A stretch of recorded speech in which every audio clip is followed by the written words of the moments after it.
तो आज की क्लास का हमारा सबसे पहला प्रश्न है, यहाँ पर बोला गया है संधि का अर्थ होता है। तो संधि का क्या अर्थ होता है? तो देखिए सबसे पहला ऑप्शन है यहाँ पर हमारा दो वर्णों के मेल से उत्पन्न विकार। हमेशा ये एक बात याद रखिए आप, इस प्रकार के प्रश्नों में अधिकतर आपको कंफ्यूज करने की कोशिश की जाती है। सबसे पहला जो ऑप्शन होगा आपका वो ऐसा रखा जाएगा कि आप देखते ही टच कर दो उसे। देखिए यहाँ पर और ऑप्शंस को देखते हैं, जैसे कि दो वर्णों के मेल से उत्पन्न आविकार। ठीक, यहाँ पर लिखा हुआ है तीसरा दो वर्णों के मेल से उत्पन्न परिवर्तन, और चौथा लिखा हुआ है ए और सी दोनों सही हैं। यदि कोई और ऑप्शंस को ना पढ़े और सिर्फ पहले ही ऑप्शंस को पढ़ ले तो वो क्या करेगा, सिर्फ ए को यहाँ पर टिक कर देगा और वहां पर उसका आंसर क्या होगा, गलत हो जाएगा, क्योंकि ए ऑप्शन यहाँ पर बिल्कुल ही गलत हो जाएगा। क्यों? देखिए ये जो लिखा हुआ है दो वर्णों के मेल से उत्पन्न विकार, ये तो बिल्कुल सही है। ठीक, ये तो बिल्कुल सही है, और लेकिन ये आविकार वाला ये तो हमारा गलत हो ही जाएगा। ठीक, लेकिन यहाँ पर दो वर्णों के मेल से उत्पन्न परिवर्तन, ये भी तो आपका बिल्कुल सही है। क्यों? क्योंकि देखिए यहाँ पर विकार कह लो या परिवर्तन कह लो, या आप विकार कहो या आप परिवर्तन कहो, बात दोनों की एक ही है, तो यहाँ पर ये भी आपका बिल्कुल सही होता है। लेकिन जब आपके दो ऑप्शन यहाँ पर बिल्कुल सही हो रहे हैं तो यहाँ पर एक दोनों को ही हमें काटना होगा। क्यों? क्योंकि यहाँ पर ए और सी दोनों सही हैं, हमें ये वाला ऑप्शन यहाँ पर टिक करना होगा। ठीक, तो इससे हमें यही चीज सीखने को मिलती है, कभी भी ऑप्शन को देखते ही तुरंत टिक नहीं करना है, हमें और भी ऑप्शंस को देख लेना है। ठीक, अब यहाँ पर नेक्स्ट प्रश्न है हमारा, यहाँ पर बोला गया है संधि के प्रकार होते हैं। तो संधि के कितने प्रकार होते हैं? ए ऑप्शन है हमारा 2, बी ऑप्शन है हमारा 3, सी ऑप्शन है हमारा 5 और डी ऑप्शन है हमारा 6। तो आपको अच्छे से पता है कि संधि के कितने प्रकार होते हैं। तो संधि के आपके 3 प्रकार होते हैं। तो वो कौन से होते हैं? एक होता है आपका स्वर संधि, दूसरा होता है आपका व्यंजन संधि, और तीसरा होता है हमारा विसर्ग संधि। ठीक, स्वर संधि, व्यंजन संधि और विसर्ग संधि, ये हमारे 3 प्रकार होते हैं। ठीक, तो यहाँ पर बी ऑप्शन हमारा बिल्कुल सही हो जाएगा। इसका नेक्स्ट है संधि निर्माण के कितने प्रकार होते हैं। काफी अलग प्रश्न है, ध्यान से समझिएगा। सबसे पहला दिया हुआ है आपका 2, दूसरा दिया हुआ है 3, तीसरा दिया हुआ है आपका 5 और चौथा दिया हुआ है आपका 6। तो देखिए संधि के कितने प्रकार होते हैं, यहाँ पर ये मतलब नहीं है, इसका मतलब ये है कि संधि निर्माण के कितने प्रकार होते हैं। संधि का जब हम निर्माण करते हैं तो उसके कितने प्रकार से हम उसका निर्माण करते हैं। तो यहाँ पर जो आंसर होगा वो होगा आपका डी, कि 6 प्रकार से हम निर्माण करते हैं। तो आप ध्यान से समझ लीजिए कैसे करेंगे। जैसे कि हम यहाँ पर स्वर संधि की बात करें, किसकी बात करें? स्वर संधि की बात करें। तो देखिए स्वर संधि का जब निर्माण होता है तो हम कैसे करते हैं, स्वर प्लस स्वर, स्वर के साथ स्वर का जब मेल होता है तब वहां पर क्या होता है, आपका स्वर संधि होती है। तो यहाँ पर हमारा एक प्रकार हो गया। ठीक, अब यहाँ पर दूसरा हम देखते हैं व्यंजन। क्या? व्यंजन संधि की बात करें, व्यंजन संधि की बात करें तो देखिए सबसे पहले आपका क्या होगा, या तो आपका व्यंजन होगा और उसके साथ साथ आपका व्यंजन होगा। ठीक, दूसरा क्या हो सकता है, तो यहाँ पर दूसरा आपका हो सकता है या तो आपका स्वर होगा और उसके साथ व्यंजन होगा। ठीक, दूसरा ये हो गया। अब तीसरा क्या हो सकता है, तो तीसरा हो सकता है या तो आपका व्यंजन होगा फिर उसके साथ स्वर होगा।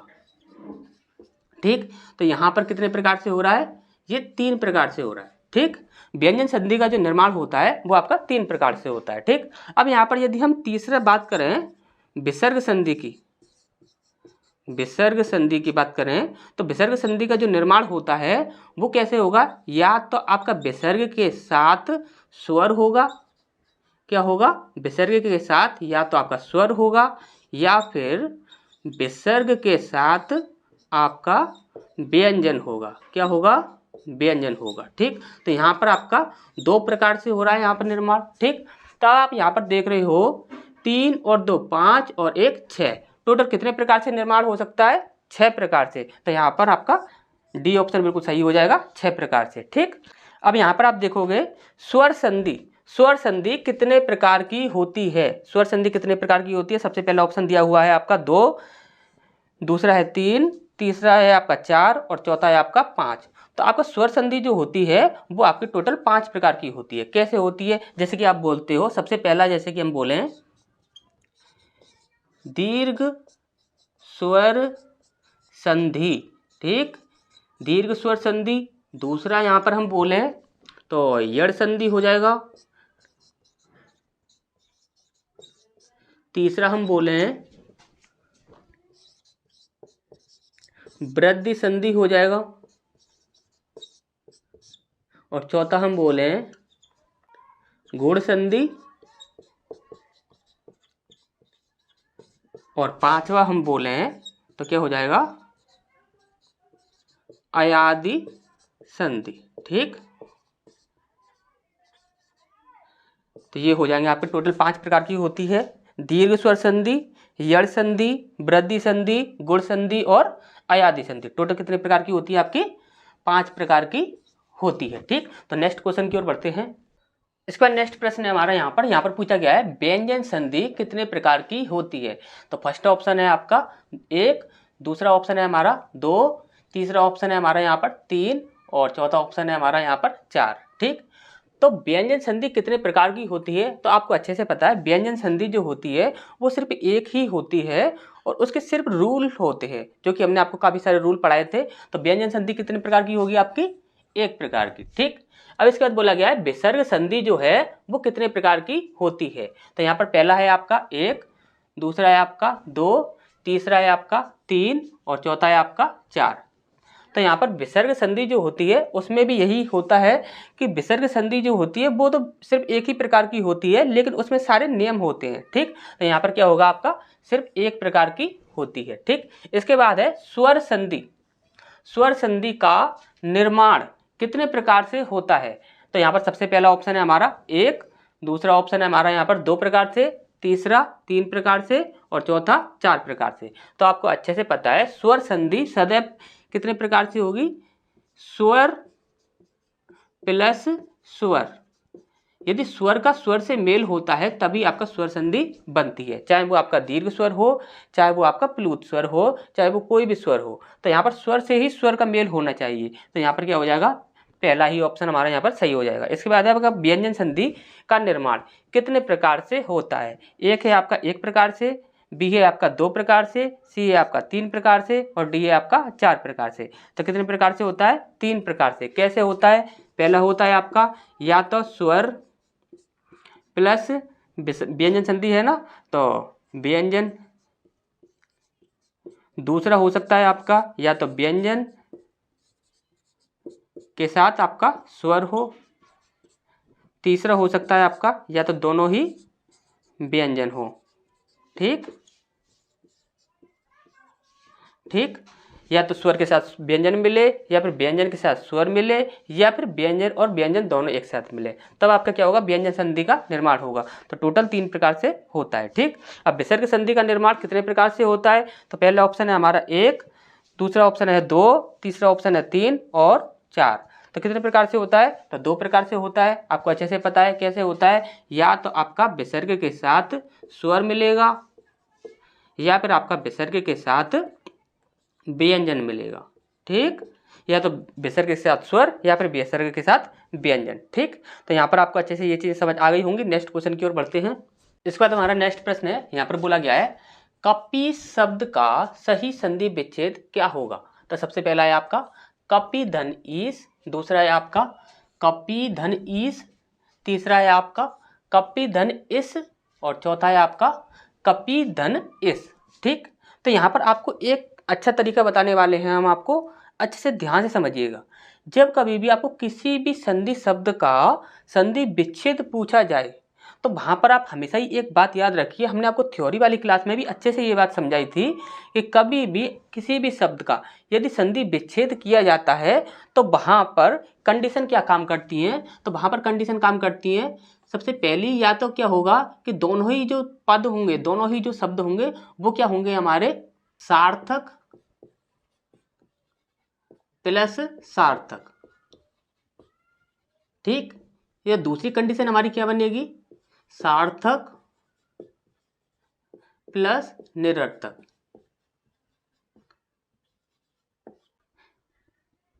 इसके बाद तीसरी कंडीशन आपकी बनती है उपसर्ग प्लस सार्थक। इसके बाद आपकी चौथी कंडीशन बनती है सार्थक या निरर्थक प्लस प्रत्यय।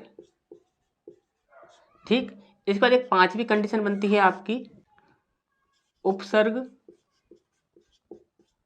प्लस प्रत्यय। ठीक, ये पांच कंडीशन होती हैं आपकी। सबसे पहली सार्थक सार्थक होंगे दोनों, या फिर दूसरी सार्थक और निरर्थक होंगे, या फिर तीसरी उपसर्ग के साथ सार्थक होगा, या फिर चौथी कंडीशन बनेगी सार्थक या निरर्थक उसके साथ प्रत्यय जुड़ेगा, या फिर आपकी पांचवी कंडीशन होगी उपसर्ग के साथ आपका प्रत्यय जोड़ दिया जाएगा। तो यहाँ पर आप देखोगे, ध्यान से समझिए, कपि प्लस इस। देखिए सार्थक और निरर्थक इसका आपको अच्छे से पता होना चाहिए, इसे क्या कहते हैं। तो देखिए सार्थक का अर्थ होता है ऐसा कोई शब्द जिसका एक अर्थ हो, और निरर्थक ऐसा कोई शब्द जिसका कोई अर्थ ना हो। जैसे कि आप बोलते हो, जैसे कि आप कभी भी बोलते हो तो आप ऐसे बोल देते हो कि रोटी सोटी ले आओ, रोटी सोटी ले आओ, जैसे कि रोटी और सोटी।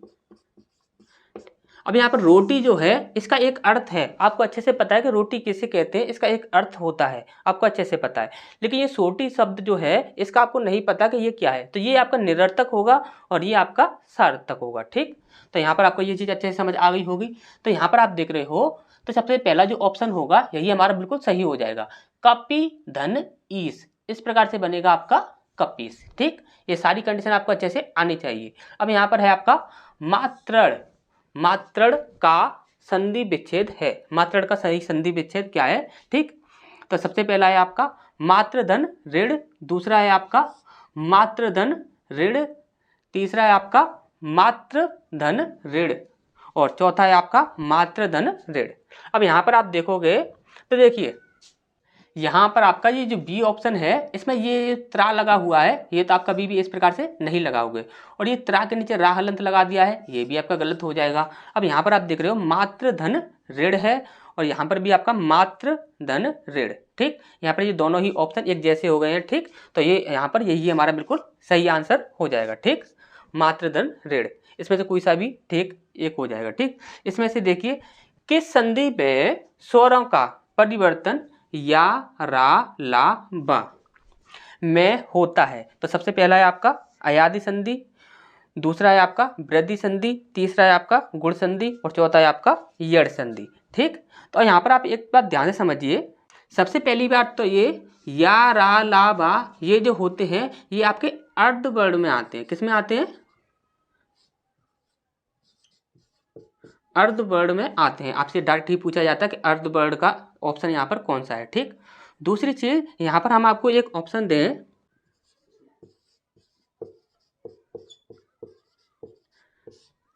इस शब्द में कौन सी संधि है। जब आप बताओगे तो आप क्या बोलोगे कि यड़ संधि है, इसमें क्या है, यड़ संधि है। तो यहाँ पर भी या रा ला बा हमने आपको पहले ही बताया है कि देखिए आधा बा हो रहा है यहाँ पर और या हो रहा है, बा के साथ या आ रहा है, अच्छे से दिख रहा होगा आपको। यहाँ पर हम कैसे करेंगे, देवी प्लस आगमन, देवी प्लस आगमन। ठीक, तो यहाँ पर क्या हो जाएगा आपका देव्यागमन। ठीक, तो यहाँ पर क्या हो जाएगा आपका यड़ संधि। ठीक, तो नेक्स्ट क्वेश्चन की ओर बढ़ते हैं। इसके बाद हमारा नेक्स्ट प्रश्न है, यहाँ पर बोला गया है उच्चारण का सही संधि विच्छेद क्या होगा। ठीक, उच्चारण शब्द का सही संधि विच्छेद क्या होगा। तो सबसे पहला है आपका उच्च प्लस चारण, दूसरा है आपका उच्च प्लस चारण, तीसरा है आपका उत प्लस चारण, और चौथा है आपका उत प्लस चारण। ठीक, आप हमेशा ही याद रखिए, हमने आपको पहले ही थ्योरी वाली क्लास में अच्छे से ये ता के जो नियम थे जो कि डबल वर्ड आते हो जो, वो हमने आपको पहले ही अच्छे से पढ़ा दिए थे। तो हमेशा ही आपको हमेशा याद रखना है यहाँ पर आदता, इसका प्रयोग करना है हमेशा आपको। किसका प्रयोग करना है, आदता। तो यहाँ पर क्या हो जाएगा उत प्लस चारण क्या हो जाएगा उच्चारण। ठीक, अब इसी प्रकार से निम्नलिखित में से किस विकल्प में यड़ स्वर संधि है, यड़ स्वर संधि की पहचान करनी है हमें। ठीक, और आपको अच्छे से पता है यड़ स्वर संधि क्या होती है। तो सबसे पहला है आपका पुष्पोपहार, बी है आपका प्रोत्साहन, सी है आपका प्रोड़ोत्सर्ग, और चौथा है आपका प्रत्यभिज्ञ। ठीक, तो यहाँ पर आप देखोगे तो देखिए पुष्पोपहार, इसमें क्या होगा पुष्प प्लस उपहार, तो यहाँ पर आपका क्या हो जाएगा आपका गुण संधि, क्या हो जाएगा, गुण संधि। तो इस ऑप्शन को यहाँ पर हम कैंसिल कर देंगे। इसके बाद नेक्स्ट है आपका प्रोत्साहन। प्रोत्साहन की बात करें तो प्र प्लस उत्साहन, ठीक, प्र प्लस उत्साहन। तो यहाँ पर भी क्या हो जाएगा आपका गुण स्वर संधि, गुण स्वर संधि, ठीक। इसके बाद नेक्स्ट है आपका यहाँ पर प्रोढ़ोत्सर्ग, ठीक। प्रोढ़ोत्सर्ग में क्या होगा आपका, जैसे कि इसकी बात करें तो हम प्राण प्लस उत्सर्ग, क्या हो जाएगा, प्राण प्लस उत्सर्ग। तो यहाँ पर भी आपका क्या हो जाएगा, गुण स्वर संधि।